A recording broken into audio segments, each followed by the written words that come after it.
after the turn of the century to find work in what was once a booming seafood industry. As a boy, John actually worked alongside his parents on his father's shrimp boat, the Winchester, old converted Biloxi schooner, just like the one you see over here. And he also worked in the shrimp and oyster processing plants that dotted East Biloxi, the East Biloxi waterfront in the 1930s and 40s. John grew up on Point Cadet, or Point Caddy, as the residents called it. In fact, he lived just across the street from St. Michael's Church, not far from the boat docks and the seafood factories that employed most of the folks in East Biloxi, which were mostly immigrants, Croatian, French, Poles. He eventually joined the Army and served during the Korean conflict. Following the war, John began working full-time in the food and beverage industry. Beginning in 1950, the Mladenic family opened the Fiesta, followed by several other successful destinations, including the Hot Spot, 19th Hole Lounge, the Cabana Beach Motel, the Sea and Sirloin, Trader John's Lounge, and La Chateau Apartments. And I love the story about John hiring Jimmy Buffett at Trader John's to play one of his first gigs as a young man in the mid-60s. I love that story. I would love to have been there for that performance. Even during his years of military service, John's flair for hospitality was recognized and put to use. He served as steward to the Old Guard Club at Fort Myers, Virginia from March of 1952 to February of 54. His responsibilities were scheduling, arranging support, and serving staff for functions hosted by General and Mrs. Omar Bradley.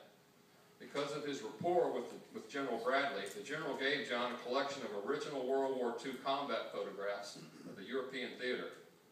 At the encouragement of famed World War II historian Dr. Stephen Ambrose, John published a selection of these photos in a book entitled The Greatest American Who Ever Lived. Also, as a charter member of the D-Day Museum in New Orleans, John has contributed many of these photographs to the museum's exhibits. In 1972, the Mississippi Gulf Coast Hotel Motel Association honored John for his contributions to the hospitality industry, and in 1990, the Chefs of the Coast selected John to receive their annual service award in appreciation for outstanding service to the Mississippi Gulf Coast Restaurant and Beverage Association and hospitality industry. In 1970, John opened the doors to his most successful and widely acclaimed venture yet, the White Pillars Restaurant and Lounge. The White Pillars was described by Detroit News Travel in 1989 as the region's finest restaurant. The building is an elegant turn-of-the-century mansion and was carefully restored and converted into a restaurant by the Mladenic family shortly after Hurricane Camille. The White Pillars gained both national and international acclaim for its quality of fine wines, cuisine, and genuine Mississippi Coast hospitality. Its reputation for culinary distinction was arguably among the most elite in the South, earning this prominent coast landmark the 1989 Distinctive Dining Award from Travel Holiday magazine. Editorial acclaim for the restaurant also came from Southern Living, Bon Appetit, Gourmet, Master Chefs, and Travel South magazines. Other awards and honors for the White Pillars include the 1988 and 89 Award of Excellence from the Wine Spectator, and a selection for the Who's Who in American Restaurants, and induction into the Grand Masters Chefs of America and the Master Chefs Institute of America. The White Pillars was devastated by Hurricane Katrina and thankfully is being rebuilt today.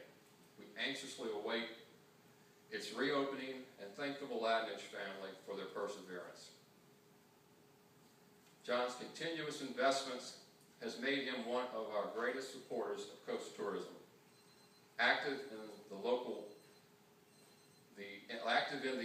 location site selection as well as the funding for the Mississippi Coast Coliseum.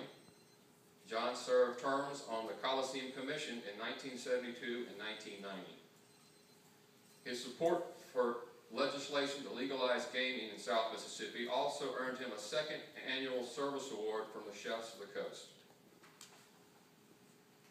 John and Virginia, his wife of 60 years, continue to remain active to this day in political and economic development initiatives, locally and statewide. John is still an important part of his family's successful real estate development company.